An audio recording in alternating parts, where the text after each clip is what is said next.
everyone, this is Rene from imore.com. Welcome to our weekly show all about iPhones and iPads. From news and reviews to help and how-tos. This is iPhone and iPad Live. It's April 25th, 2012, and joining me tonight is the always fantastic, always awesome co-host of Iterate, Mr. Seth Clifford. How are you, sir? I am doing just fine. How are you? I am very well, thank you. Thank you for asking. Good, That's all I'm you got glad. for me? Nothing else? Yeah, no I'm anecdotes? glad. No colorful stories? No, we got a lot of stuff to get through. Let's just get to it. All right, I will say Georgia could not make it tonight. She had, I guess, some version of ninja cyber business to take care of. If we read about her tomorrow in the newspaper, if Interpol is involved, I will disavow her, as all secret agencies do. But she will be back. She should be back next week. Oh yeah, I watched Mission Impossible Ghost Protocol. Did you? And I had a funny comment about it. Did you? What was it? I posted on Twitter the other day. I said, watched Ghost Protocol. Most far-fetched plot point: Ethan Hunt making and receiving calls on AT&T's network. Oh, well played, Seth. Yeah, that was an iPhone heavy. I mean, like the way you, I don't want to make any spoilers, but the way you join the team is you get given an iPhone, which is kind of awesome. Yeah, they toss those things around like they were business cards. I know. I mean, it's just, that's how ubiquitous it is. You know, people talk about, oh, look, this celebrity was, no, just everyone already has iPhones. No one has to be giving those out. Yeah, it was. I liked it. I thought it was a pretty cool movie. I also want to say hi to our awesome, fantastic, bodacious, radical, totally tubular chat room. How are you doing tonight, chat room? Shout out, let us know. Oh, they're doing well. They're busy talking. They're busy saying hi to each other and not to us, so we know what our position in this universe is, Seth. Yeah, it's like we walked in late to a really hoppin' dinner party, and everybody's like, "Oh, you're here, great." Anyway. Oh, no one told you it wasn't a costume party? Our bad. Yeah. I hate when that happens. We have a little bit of meta to go through. First, we published our ultimate guide to iCloud, which took 3 or 4 of us about a week to write, but it is, I think, monumentally large. I don't know if you had a chance to check it out, Seth, but it goes on forever. I did check it out, and it does indeed go on forever. I'm still reading it. We're going to break it up. It turns out that for a lot of people, there's just too much there. So we're going to break it down into its component parts. We're going to take Devastator and return it to the Constructicon origins from which it came. Yeah, it's a good plan. We also, Ali put up how to fix a cellular antenna reception problems on a Verizon or Sprint iPhone 4. And since it's Ali, it involves screwdrivers and spare parts. She's continuing her fantastic do-it-yourself series. So if you have an older phone out of warranty and you want to get absolutely as much life out of it as is inhumanly possible, you're going to want to check out that series. It remains fantastic. Yeah, I also enjoyed a picture that Ali posted this week of her wall of shame with all of the broken, shattered iPhone remnants that she's gone through. Broken dreams and sundered promises. Yeah, it was a very enjoyable little image. So let's dive into the news, Seth. WWDC was finally, I'm going to use the dreaded finally word, it was finally announced. It was indeed. It was a very eventful morning. I had just finished my Cinnamon Toast Crunch when the the first news came across Twitter, and I raced back to my laptop to buy the tickets. And yeah, you were very kind to text message me saying, "Wake up, McFly! Hello, McFly!" Yeah, I wasn't sure if you stay up late sometimes, and I thought, man, if he pulled a late night, he might not be up yet. He's gonna want to know. I don't know how long this is gonna be, so I figured it was worth possibly waking you up with a text message for something as important as that. No, actually, it was funny. I was busy with the Sprint results, and I started to, I read Twitter. Then I said, "Oh, there's nothing interesting happening," so I started writing up the Sprint results. And then Phil's like, "WWDC, you moron!" I'm like, "I only took my eye off Twitter for 10 seconds. Yeah. WTF?" No, it was the same thing for me. I was kind of flipping through stuff on my phone, eating breakfast, and I walked away from the table, and the next time I looked at my phone, like moments later, it was on, and I was like, "Oh, it's on for real. Let's go." Yep. So, I mean, Apple waited quite a while to announce this. I mean, WWDC takes place as expected, June 11th to June 15th, and they announced it today. That's cutting it kind of close. Yeah, but it's not the latest they've ever announced it, right? I remember seeing something that one year, whether it was last year or the year before, was announced on like the 27th or the 28th. No, I So think it was announced 10 days after it ended, which I think was really annoying. yeah, and one of the Apple Labs was how to actually walk through wormholes to enjoy WWDC. Launch the Tachyon app and now wait for the rupture in space-time. Step gingerly through, trying not to be dismembered. Yeah, Mind the it's interesting, though, because a lot of other conferences are planned well in advance. Everybody knows about. I mean, I think they announced the next CES the day after the current CES begins, and you have a whole year to plan for it. And this year, I know you booked your hotels really, really early, but if you are not a developer and you don't have access to Apple's reserved block of hotel rooms, you're looking at $500 to $600 a night if you can find a room. Yeah, we gambled and we booked rooms in like January. We just kind of looked, and there were a couple of blog posts all in the same span of a couple of days that said like, hey, this week at Moscone might be it because it says, corporate event. We all kind of talked about it and we were like, well, book them. We can always cancel them or move them around if we need to. So we did it. We kind of forgot about it. And then when I saw the dates today, I was like jumping for joy because I was like, yes, the gamble paid off. Did at some point Justin turn to you and say, book it, Setho? No, he did. No, he didn't. He didn't. That would have been nice. So you are just to make it all official. Like you are going. Yeah. Yep. Who's going with you? The Nickelfish executive team is going. So Justin, Dave, myself, and Brian, our CFO, we're all going. Nice. And I am going, and Leanna will be there. I'm not sure if anyone else from Mobile Nations will be there yet, but definitely myself and Leanna will be there. And we might try and draft you into doing some live blogging with us, Seth. Yeah, I think I would like to cut my teeth on some good old fashioned actual live blogging. Now we should to set expectations. We do not think there will be a new iPhone at this event. Apple did from the iPhone 3G, the iPhone 3GS, and the iPhone 4 were all announced at WWDC. The iPhone 4S was not. It was announced in the fall, and we have heard there won't be any new iOS devices this summer. And that the iPhone 5,1, whatever you want to call it, is still slated for the fall. Does that kind of bum you out?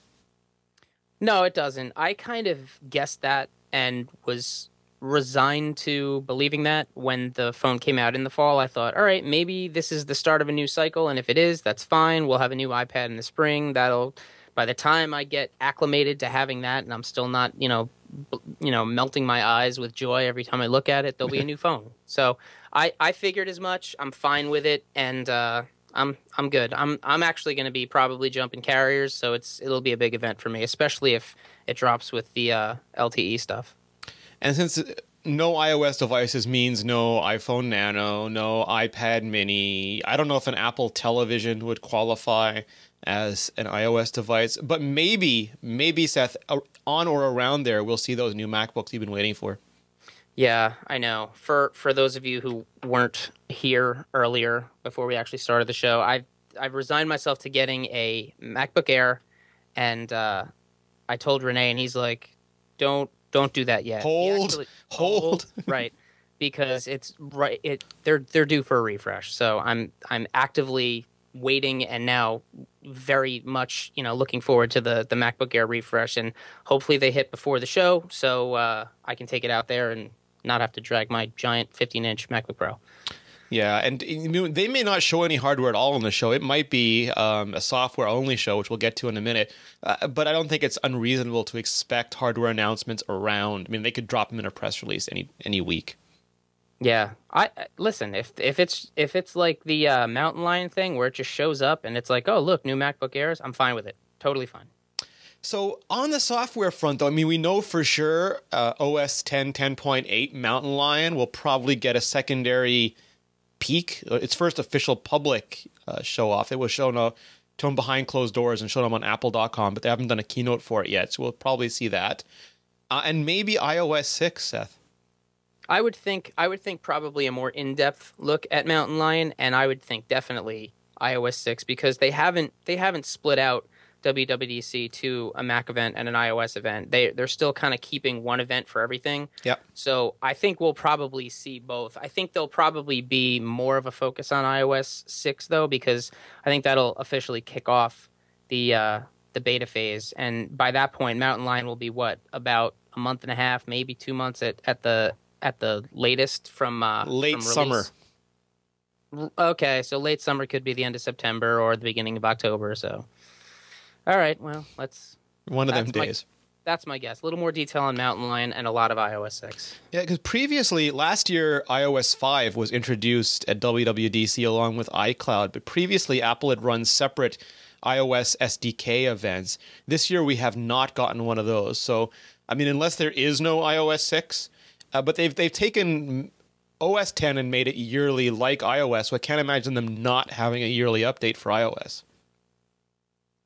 Yeah, it would be kind of weird.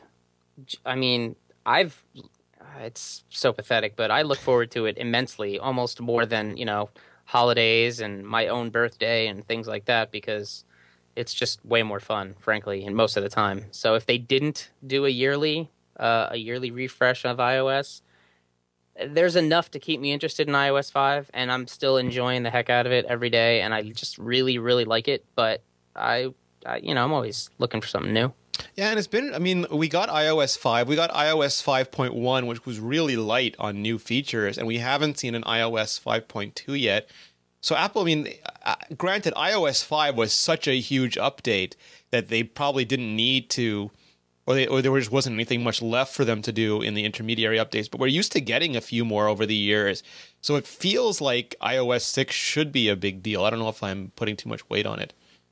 No, there's been a lot of talk about completely revamping the Springboard and, different things for Notification Center. And people have a lot of concepts that they've been kind of batting around. And there's been a lot of chatter about this is really what needs to happen next. And, of course, we don't know.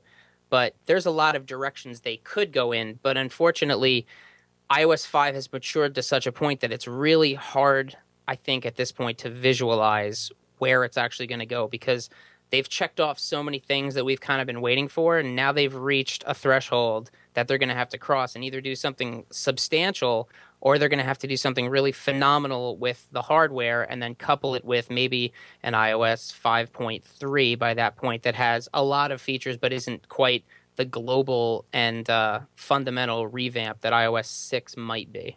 Yeah, I mean, that's a good point. They've kind of taken all the low-hanging fruit, the copy, cut, and paste, the multitasking, the notifications. I mean, none of it is really perfect yet. None of it does everything yet. So we can maybe see some expansion, like maybe an internet protocol for multitasking. Maybe right now the notifications are not modal anymore. I mean, they're not interruptive anymore, but they're still not elegant, not the way WebOS is elegant. So, I mean, they have room to grow there. It's hard to see, I mean, unless they do redo the Springboard system. And it seems to me people keep asking for widgets, but we have them in iOS now. We have them in Notification Center, and we have them in Siri. It's just the home screen and the lock screen that Apple has found very little interest in putting or surfacing widgets.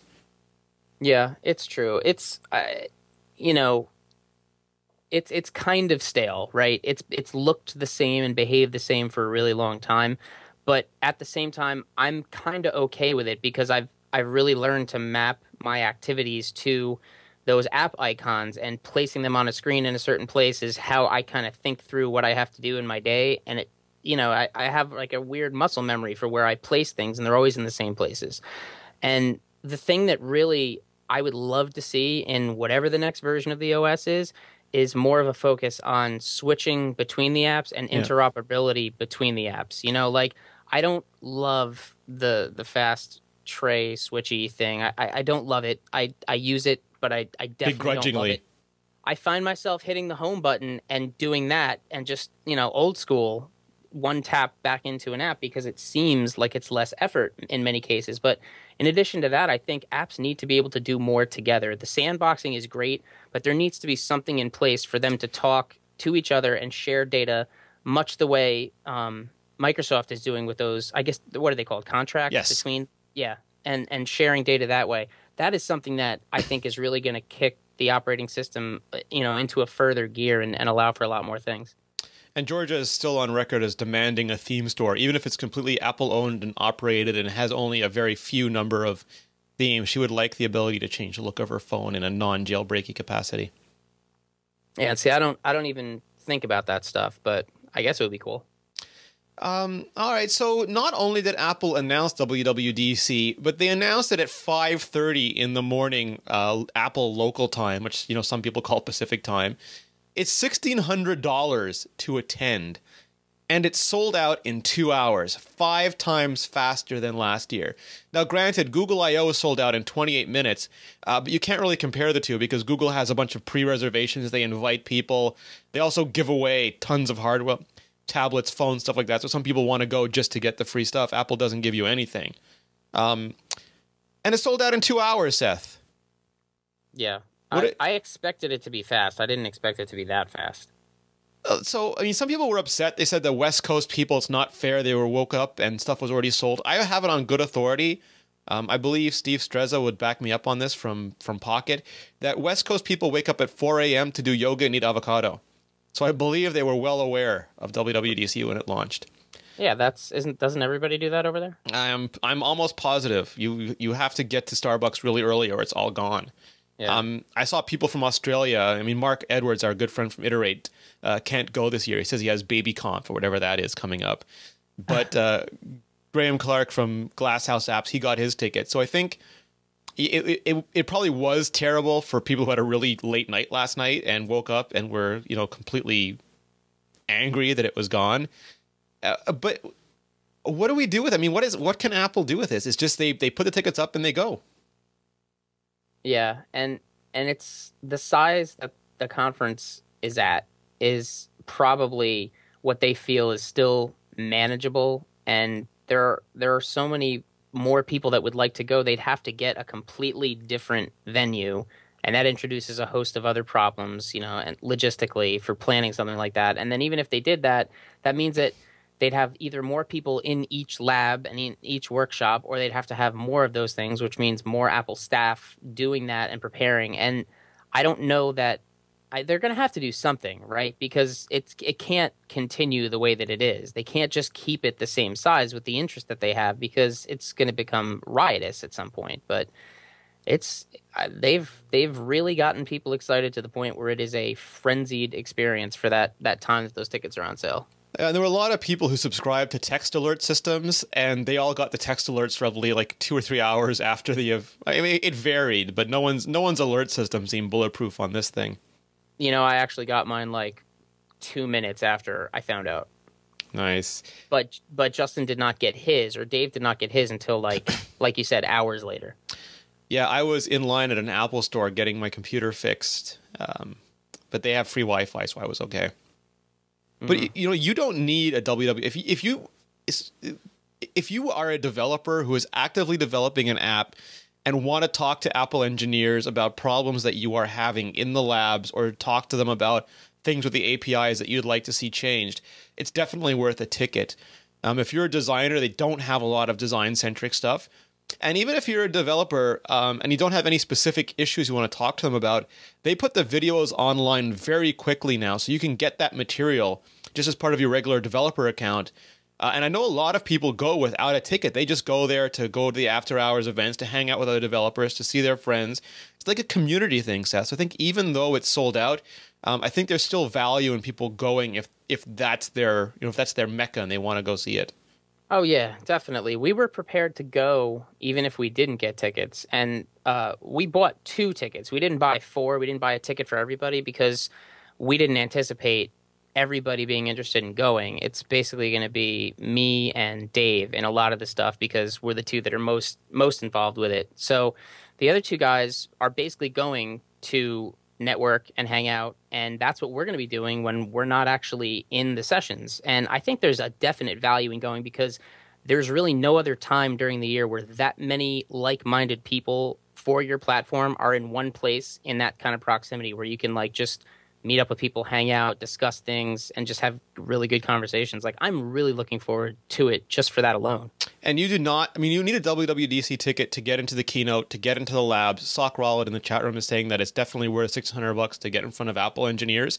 Absolutely true. But you need a ticket for the WWDC bash. You do not need a ticket to go to Blue Bottles and get fantastic coffee. You do not need a ticket to go to all the bars where all the developers are hanging out afterwards anyway. You don't need a ticket for a lot of the things. So if Again, it's almost like Macworld without the trade show. You can just go there and hang out and have an awesome time. Although hotel rooms are crazily priced, I say. Yeah, I can't speak to that because I started looking at other prices today, and they were pretty high, but I bailed on that before I even got any further. Nice. So segueing into things that are lots and lots of money, Apple announced their Q2 2012 results. And this is the post-holiday quarter. This is traditionally their worst quarter because people bought everything during the holidays. Who wants to spend money in February? I mean, seriously. And you know what the results were, Seth? They were very large. They were unbelievably large. They were so large that the human brain has real trouble comprehending the size of the results. And I'm not saying that facetiously. That is actually true. They sold 35.1 million iPhones, 11.8 million iPads, 7.7 million iPods, which that's actually way down, but iPods are a dying business. They made $11.6 billion in profit. And Tim Cook said, quite matter-of-factly, we're thrilled with the March quarter. Thrilled, he says, Seth. They now have $110 billion in the bank account. I'm quite certain all the money in their pockets is more than all the money in everybody else's pockets. It's amazing that those are results from not just a non-holiday quarter, but from a post-holiday quarter, like where people should be all spent out. No, like there's no money left to spend, and there's really nothing to get because everything has been boughtened. It's the law of entropy, right? Yeah, it's unbelievable. Just the numbers on the iPhones alone, 35.1 million iPhones. That's staggering. And that's largely, I mean, we'll get to that in a minute. The U.S. carriers reported their sales, and they weren't insignificant, but that was largely rest of the world, and China came online with the iPhone 4S in that quarter. They did a conference call following it, and I want to sort of pick out some of the things in the conference call because that's always the fun part for me. So beyond the results, Tim Cook had a couple interesting things to say, so let's just break these down. He was asked about patents. Apple is involved in litigation still with Motorola, still with HTC, still with Samsung. And some people thought that, there was this quote from Steve Jobs, and it's worth repeating. I will spend my last dying breath if I need to, and I will spend every penny of Apple's then $40 billion in the bank to right this wrong. I'm going to destroy Android because it's stolen product. I'm willing to go thermonuclear war with this. I don't want your money. If you offer me $5 billion, I don't want it. I've got plenty of money. I want you to stop using our ideas in Android.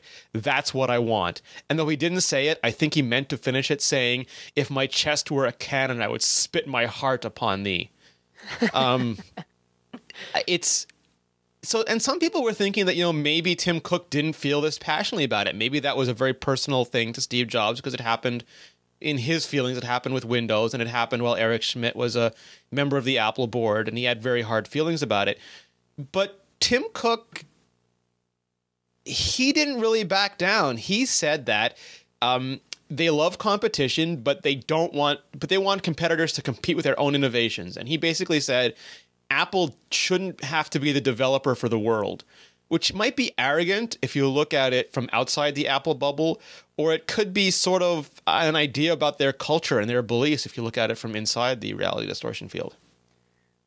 Yeah, I think about this sometimes, like how personally Steve took this stuff. And I know that the stuff with Microsoft was very personal because, that's well documented. The stuff with Android, it's obviously, again, documented, so it seems very personal. But Tim Cook is at least he appears to be, I don't know how he is behind closed doors, but he appears to be so measured and so level-headed and so coolly like a robot. collected. Yeah, like serious cyborg material. That it's hard to picture him getting that fired up about stuff. And that's not to say he doesn't, or that he is that fired up and just is able to compartmentalize it. But I'll be curious to see how they approach that kind of tenor in talking about stuff, because he has kind of made some barbed comments about Android himself, but it's more along the lines of not inciting a war, but like, yeah, we're not really interested in that. Kind of like brushing it off, like whatever, that's fine. So I don't really know what his feelings are, but we all know how Steve felt. Yeah, it's interesting because I think you nailed it with that. Steve Jobs was such a passionate guy that it feels like he would either literally choke the life out of Android if he could with his own bare hands, or his Omega beams would light up and he would just zap them, they'd explode, and he would sort of smirk and sort of snarl at the same time.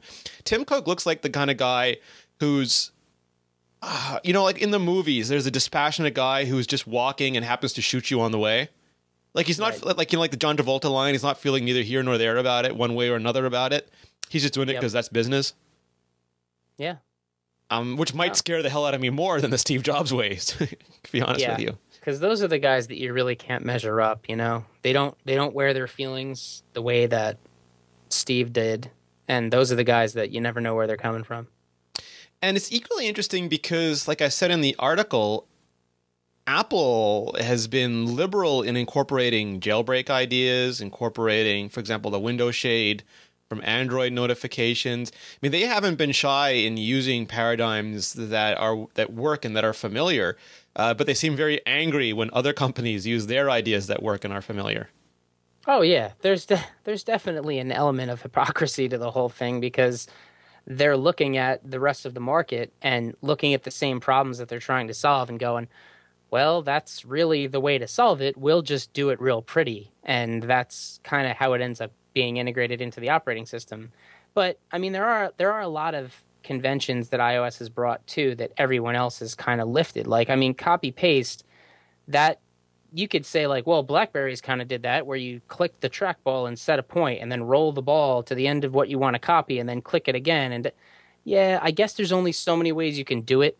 But that kind of implementation where you have handles and you drag the handles and then you have a little kind of zoom in lens on the thing, that's used everywhere now. And that's just one of, a handful of things that have become like really standard to the point where people make that association that is copy paste. That's not like, oh, it's like the iPhone. That's copy paste. That's it's like the way it is. Twitter's pull to refresh.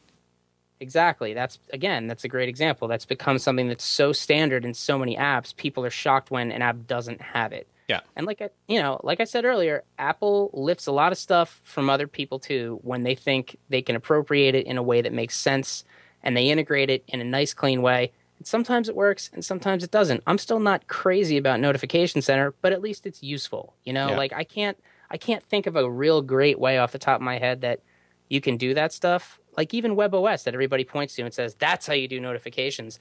I like half of what WebOS did with notifications. There's other parts of it that just never made any sense to me. It's like democracy. It sucks, but it sucks less than every other implementation. Yeah, exactly. Yeah, no. I think a lot of ways, this, whether you're Steve Jobs or Tim Cook, you have to say these things, especially on an investor call. And to quote Jerry Hildenbrand from Android Central, in the end of the day, one rich dude, gives money to another rich dude, and they just shuffle it around a little bit. Yeah, no, that's exactly what happens. Another highlight: Tim Cook was asked. Microsoft has this Windows 8 philosophy that they call no compromises. Windows 8 everywhere. It's on your computer. It's on your tablet. It's on your phone. It's Windows 8. Bomber is staring at you no matter what screen you have. And Apple hasn't done that. They have OS 10 on the computer and they have iOS on mobile. So someone asked Tim Cook why this was an Apple strategy, that shouldn't we be looking 3 years and 5 years ahead and the iPad and the MacBook Air would be combined together. It would be one product. And Tim Cook kind of spun it around. He said that, you don't want to combine your fridge and your toaster because these are two different things meant for a different purpose. And the sum of the parts are not, the sum of the whole is not better than the parts. It's a worst of both worlds, not a best of both worlds. And he would rather have a purpose-built OS for desktop and a purpose-built OS for mobile. And he thinks that's the winning formula. I think it's interesting how Microsoft and Apple have taken two very different strategies on this. It is very interesting. And I have to say that as much as I'm interested to see what Windows 8 brings to the table, I feel like I'm very much aligned with Apple's position on this. And while that may be surprising to exactly no one, the analogy that I come up with in my head kind of goes like this. I love Swiss Army knives. Like I've carried them for years. I can't live without them. I love them, and I'm always, really relying on it, and I have it with me all the time. It's my favorite tool. It's got a whole bunch of stuff in it. There are tools on that knife, like little tweezers and tiny little scissors and tiny blades and implements that work at that size, the size that I can keep in my pocket. If I had to carry a Swiss Army knife at a much larger size that had all of those tools, but like a really giant pair of tweezers and a really giant pair of scissors and like a hammer, like a giant Swiss Army knife, that wouldn't make sense to me. Like, it's not always the best thing to do to have everything in the same place, because there are a lot of things that work in one place and don't work somewhere else. You've got a toothpick in the Swiss Army knife you keep in your pocket. You would have a 2x4 in the larger version that you'd be carrying around. And while that might be great to bluntly slap somebody in the head with, that's not going to clean your teeth. So the whole idea of always having the same thing and like, hey, every tool you need is here and here, that doesn't work, because there are so many differences and so many different ways of using the tools that I feel very strongly that the right tool for the right job is the right strategy. Like, when you have this tiny screen, these are the things that you will do with it. And when you have a slightly larger screen, these are the things that will be better on this screen. And when you sit down at your computer and you have a full keyboard and a little bit more horsepower, these are the things that make sense to do here. And I was really relieved to hear him say that they're not going to be merging, because that's something that people have been really complaining about. And I didn't think that was even a distinct possibility in the short term. But it's good to know that they still see value in each thing having its own identity and its own purpose. Yeah, I kind of like the way that Apple phrases it. I believe, and this is going to come off sounding bad, but I believe Apple is being fundamentally more honest with this. Not in terms of their approach, but in terms of how they're explaining it. I think there's no such thing as no compromises. I think it's extremely disingenuous for Microsoft to market Windows 8 as no compromises. The first thing you learn in like Economics 101 in high school is that there's an opportunity cost. Every choice you make means that you give up making another choice. If I spend all my money on A, I have no money left to spend on B. You can't ever have everything. And that's if you have everything, no one thing is that great. Yeah, I mean, you can't have your cake and eat it too, because the minute you've eaten your cake, you no longer have it. It's classic. I mean, Marie Antoinette figured this out, but Microsoft is still pushing this. And it's differently compromised. Microsoft is saying you should have full Office on your tablet because that's the best compromise, is to have that full operating system. It's not no compromises. You're doing full Office on a tablet necessitates not doing other things or compromising the experience in some way. And Apple says we'd rather not give you the desktop software so that you'll have a better on-device experience. So they're both making different compromises. And I think Apple saying that is just fundamentally more honest with their consumers. Yeah, I would agree with that, because they're recognizing the fact that they're not going to be able to do all the things in all the places. They're looking at it and going, it would be foolish to try this because it's not going to be good. We could do it, sure, but it's not going to be good for anybody.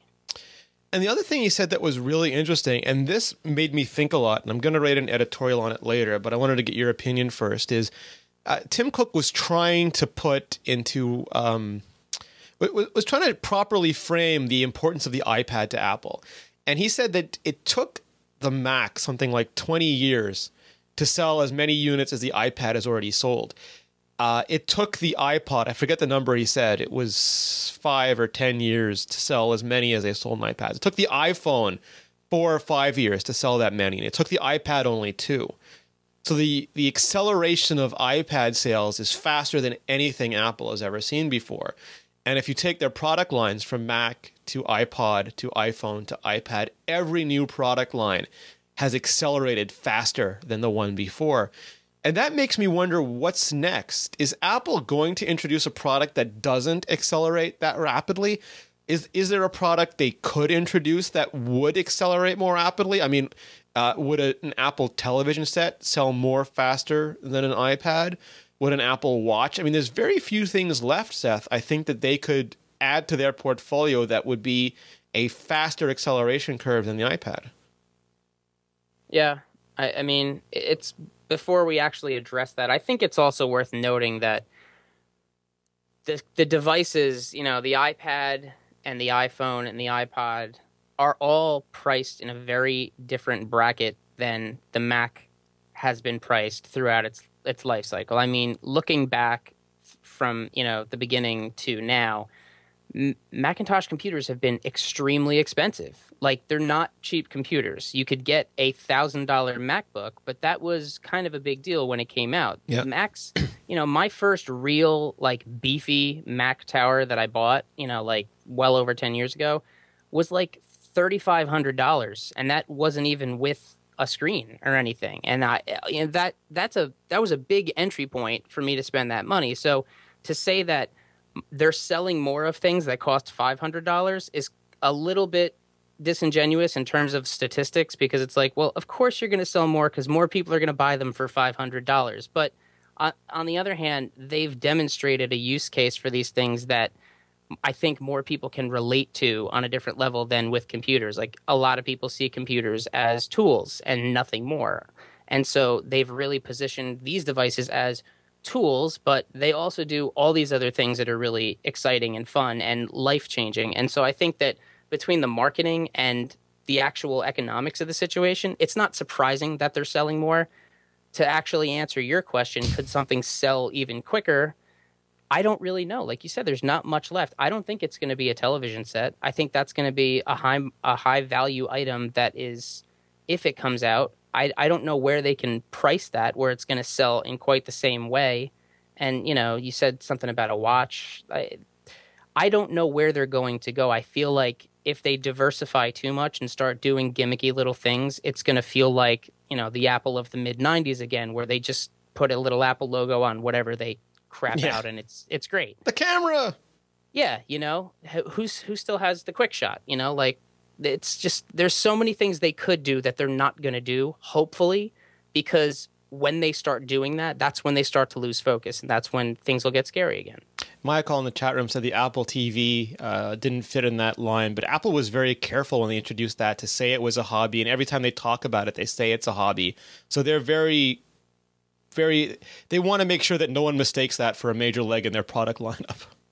Yeah, but they've been smart in integrating it with the iTunes content, and people assume eventually with App Store content. So they've kept it on the outer rim of the Apple ecosystem. Like, oh, there's that thing we do too. But they've also allowed it to kind of have hooks into the same content and the same software that everything is using. So it's very easy to see how that thing could be pulled into orbit with everything else if the right version were to come along. Yeah, and I mean, that's interesting in a lot of levels. And I'm going to segue us into our apps segment. And before we dive further into the app-specific topic, Simon Sage, our editor at Very Large, posted up the best free iPhone games today. Leanna and I helped out with the photography, and part of the homage to classic gaming, Seth, was for you.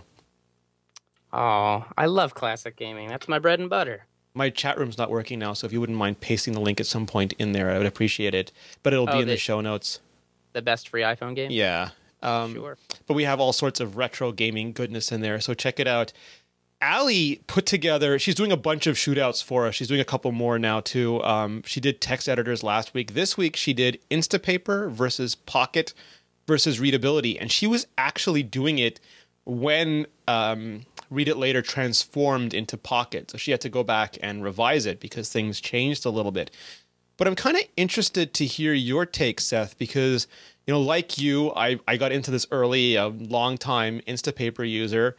But there are compelling features of the other two, and there's also the giant elephant of readability in the room, which we haven't really discussed yet. Yeah, there are three interesting products, and depending on where you are coming from and how you plan to use it, they're obviously very different. And there's been a lot said about readability that we don't have to rehash, but the short version is that they started their product one way, changed it to become kind of a direct competitor to Instapaper, and then have added questionable economic plans for distributing wealth amongst authors that they republish, let's say. They've intermediated themselves. They have. I mean, they've added themselves as a middleman in an economy that really did not need one. So, everyone's feelings aside on that, it is a very nice looking app. It has excellent design sensibilities and really, really great execution. It's a really delightful app to use, and they've done a lot of things that are really nice. I feel like it's a little too targeted for me. Instapaper, on the other hand, is like my legacy app. I've been using that for years. I love it. Marco's a cool guy, and he continues to make the app better. And, and he's incredibly thoughtful about it. Yes, that's what I really like the most, is that he puts so much thought into every change. It's not just, oh, I'll try this and see if people like it, and if they don't, I'll pull it. Like, he really agonizes over the development, and then, he talks about it on his show, and so it's interesting to hear the kind of struggles that he goes through. And as somebody who does similar things on a daily basis, I feel like a real connection to his process. So there's kind of an emotional attachment to Instapaper, as well as the fact that I've got a lot of stuff there. I've got, years of articles archived into little folders and things like that. Pocket is, the new Read It Later. I was never really into Read It Later because I just was into Instapaper. I didn't have any aversion to Read It Later. I just thought, I'm using this. It looks similar. I'm good. But the the new Pocket stuff is really cool. Again, really nice design, really interesting choices, and the whole metaphor that they're going for is not so much read later, but do everything later. Save videos for later, save entire web pages for later, save articles specifically for later, save pictures for later.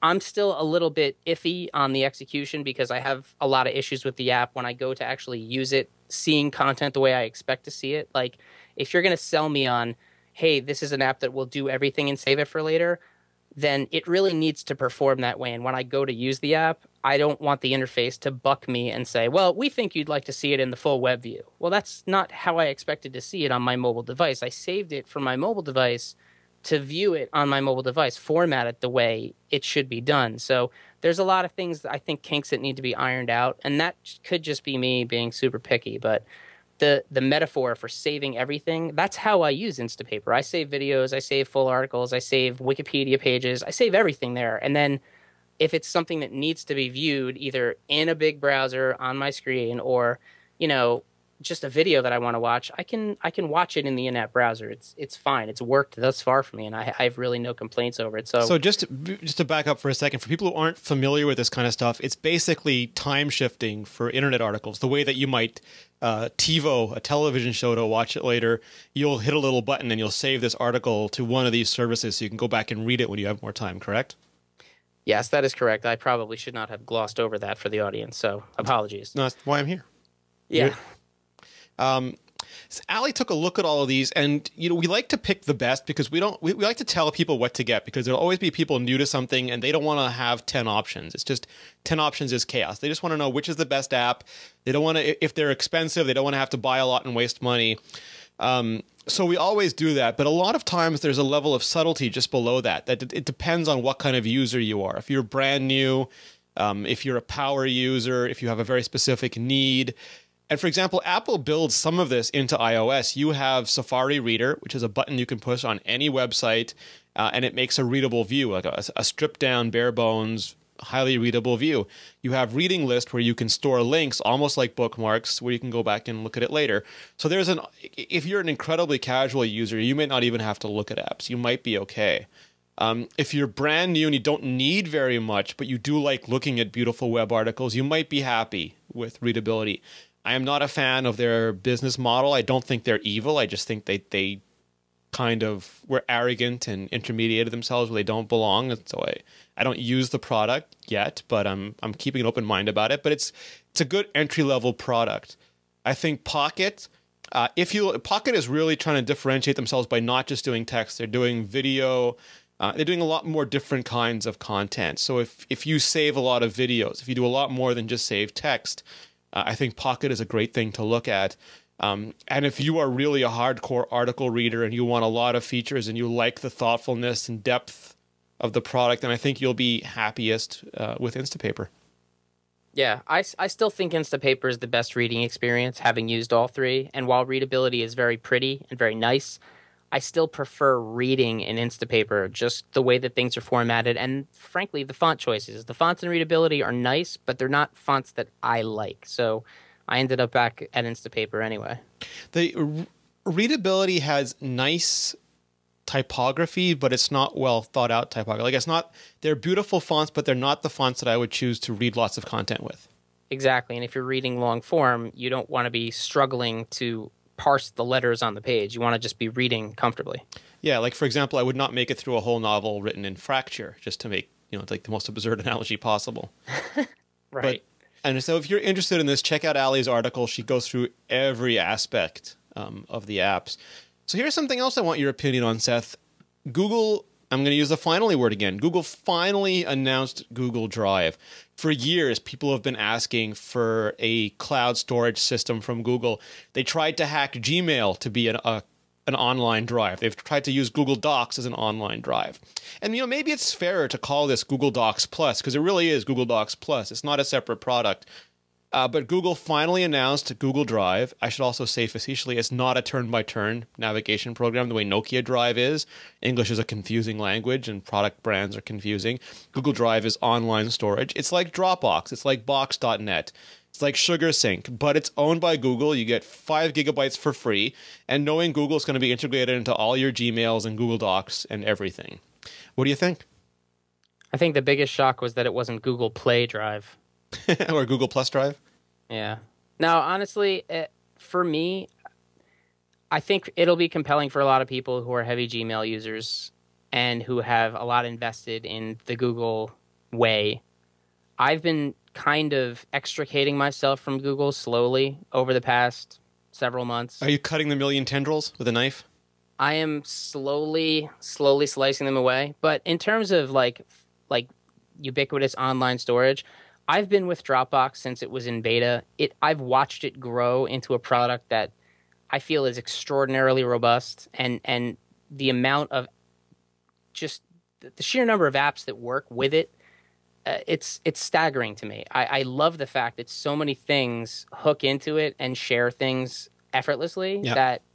That's where my life lies. My life is in Dropbox, and I have a lot of loyalty to that product because I've been using it for, I don't want to misspeak, but it feels like at least 4 years. I don't know when it actually dropped and was in beta, but it feels like a really, really long time. And I do not have problems with it. There have been a couple of hiccups here and there when I was switching machines and there were some sync issues. They were easily resolved. And by and large, on a day-to-day basis, it is rock solid for me. And I'm not in a rush to just try something new because there is something new.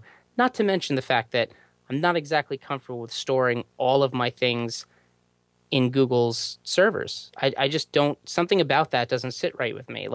Yes, I have Gmail accounts. Yes, I'm okay with that. Yes, I understand that this is kind of how can you say one thing's bad and not the other? There's something about putting all documents into a Google repository that just doesn't sit right with me. It could be irrational. It could be, reactive.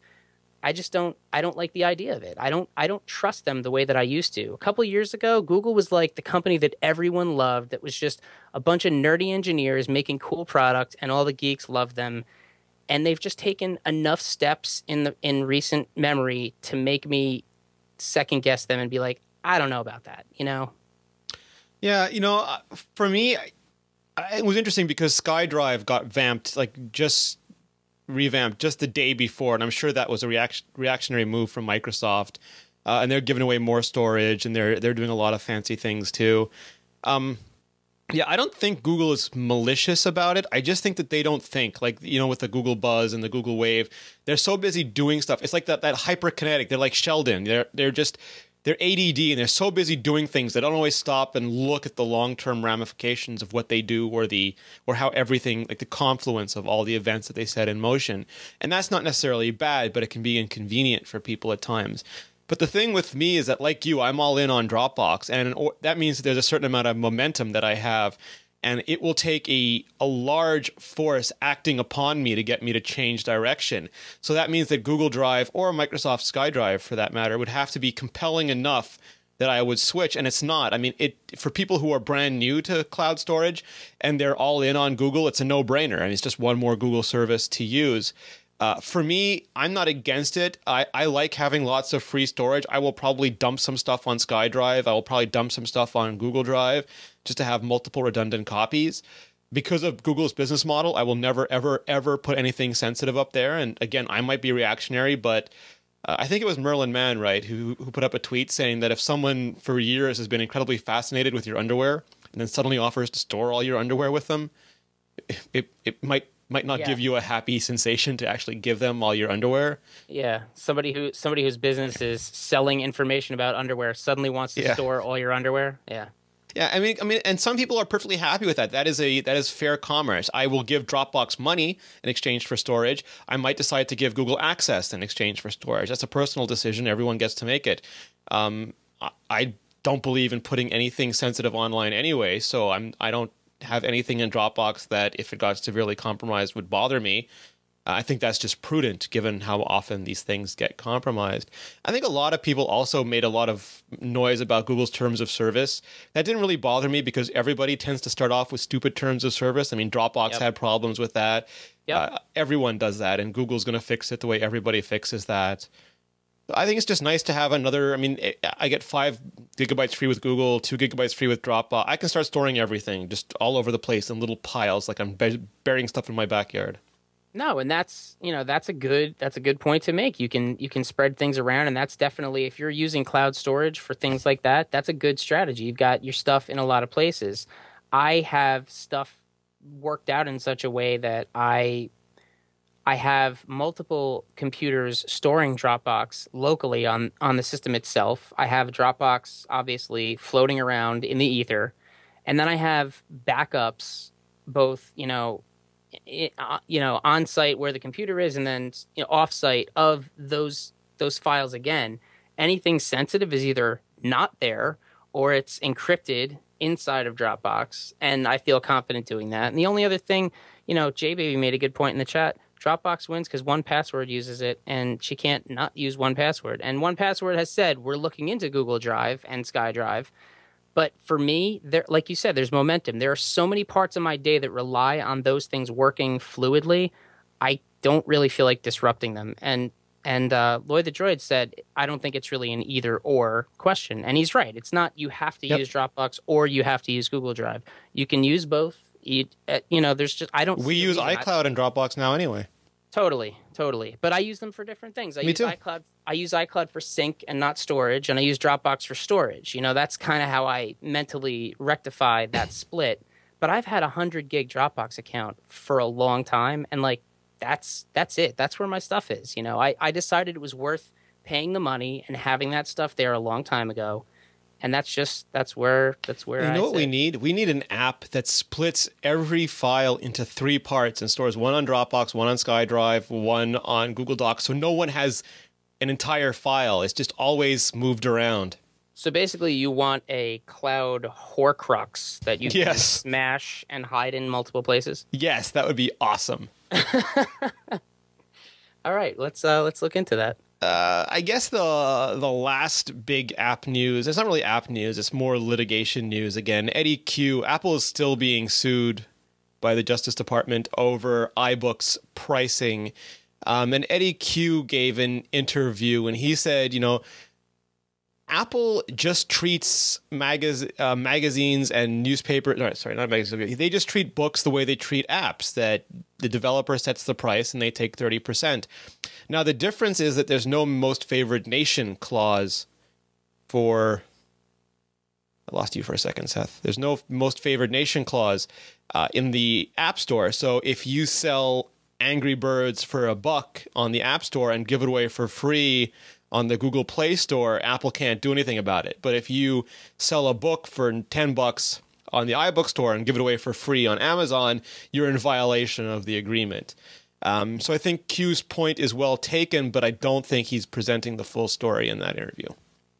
No, probably not. But as people, I guess it comes down to how people think about this type of content. And, we had spoken on the last iterate about the psychology of software commerce in today's market and how people expect to pay once and get updates forever and how things should be super cheap. I think people still think about these things as not all digital products. They think about apps as one thing and music is another, and music is something they're perfectly fine, laying out multiple dollars for because they see a value there that they don't see with apps in a lot of cases. And with books, I think the ebook market is still at a point early in its life cycle where people still aren't quite sure what to even do with them. They don't and this is, I think, where there's been a lot of chatter, governmentally about this stuff, and that's the new thing, right? Because it was a big deal with Hollywood and the movies. It was a big deal with music for a long time. Yep. Now it's a big deal with books. Apps are the only thing that they don't have dominion over. So this is like their last stand. Because they're new. There was no chance for people to ruin them with legacy licensing. Yeah. Yeah, and some people are really upset and say that ebook prices should be lower because there's no physical distribution. You don't need to print them and ship them. And I mean, that's fair, but that is a really insignificant part of the overall cost of a book. In the traditional model, the retailer, whether it's Amazon or Barnes and Noble's, made 55%. Like they bought the book at a massive discount. There's no part of a book sale that comes anywhere close to how much retail gets from the sale. An author would get about 10% maybe. So the printing cost was never huge. What's really different is the rights. If I bought a book in a store, I can turn around and give it to Seth. I can give it, Seth can give it to somebody else. I could resell it. I mean, you have so many more rights with a physical book than what you have with an ebook. And I think that's what's not well reflected is the loss of rights because they are bound to you. Although I believe Tor yesterday announced that they're going to go DRM free with their books, but that's still not encouraging you to lend and share and gift and give away and pass around. It's asking people to change the way they think about a product that they've understood as long as they can remember since they were children. If they were handed a book and wanted to share it, they could just hand it to another kid. You're really changing the fundamental understanding of how people move this kind of content around. Like you could bring records to your friend's house and CDs to your friend's house. You could bring a VHS tape somewhere and play it and leave it there by accident. And it's different because it's digital and they want to protect it, and I get that, but it can't be the way that it was. It just can't be. Things have to change. Yep. Oceans rise and fall, mountains thrust out of the earth and are rendered asunder. Time marches on. And so must content creators. Yeah, kicking and screaming. Seth Clifford, sir, where can we find out more about you? You can find me on Twitter at Seth Clifford. You can find me here and on Iterate with Rene and Mark Edwards of Bajango. And if you want to see the work we do, the apps and sites that we build. I do. Well, please, then, by all means, go to nickelfish.com and check it out. You made my favorite app of all time, too, Seth. I'm so glad. The iMore app. I use that sucker millions of times a day. I know. I thought about that today. I love the fact that I am all in on using it because it makes me feel so giddy that it has that place on my home screen. Yep. It's cool. I love it. On that note, you can download the free iMore app on the App Store. Just search for iMore. You can find me at Rene Ritchie on Twitter. You can find me at imore.com. You can find all of us at iMore. If Georgia were here, you could find her at Georgia Tippy. Leanna's at Lofty. That's 2 L's, Lofty. Ali is at iMuggle. Gary is at gmazzo1. Simon is at Simon Sage. Jeremy is at Jeremy_Sikora. You can find all of our shows at mobilenations.com/shows. If you haven't already, please go to iTunes. Please subscribe. Please leave a review. Even if you have already, go and do it again. Tell your friends about the show. We want to increase the audience. We want to make this the double most popular best damn iOS podcast on the interwebs. So make that your mission, your homework for the week. Spread the word. Get out there, make a sign. What else? Picket? Should they picket, Seth? Yeah, if you have the time to make the signs and actually form the line and picket, please do. Use sprinkles. That's what I heard is good on signs. Yeah. Mm-hmm. And we will see you next week. Oh, and I want to thank the chat room because they're simply just awesome. I can't believe I forgot to do that. Shame on me. Thank you, chat room. You guys rock. Yeah. Have a good night, everybody. See you guys. End of line. I'm sorry Ustream sucked again tonight, Seth. I don't know what the frack is the matter with them? Oh, don't apologize to me. Apologize to the universe. I'm sorry, universe. I ain't meant to misbehave. It is really frustrating, though. Yeah. All right, guys, I apologize. I have to go and get a bunch of work done, so I'm going to leave you to the mercies of the chat room. Michael wants me to say winter is coming. Dude, I went outside yesterday and there was snow on my car. Winter has never left. I live in Montreal. You think that wall in Game of Thrones impresses me? That's my driveway every year. There is no drama in Game of Thrones for me. Yeah, Sock, there's no Zen and Tech tonight, but I will be doing a Zen and Tech sidebar with this bottle right next to me. Of whiskey. Yeah. That's going to get to know his inner drunks. Yep. All right, guys. Have a good night. Sorry, no Avengers clips, Matthew. I got to go, but we'll do that next time. Twitter at jbaby_9783. Sweet. Good night, everybody. See ya.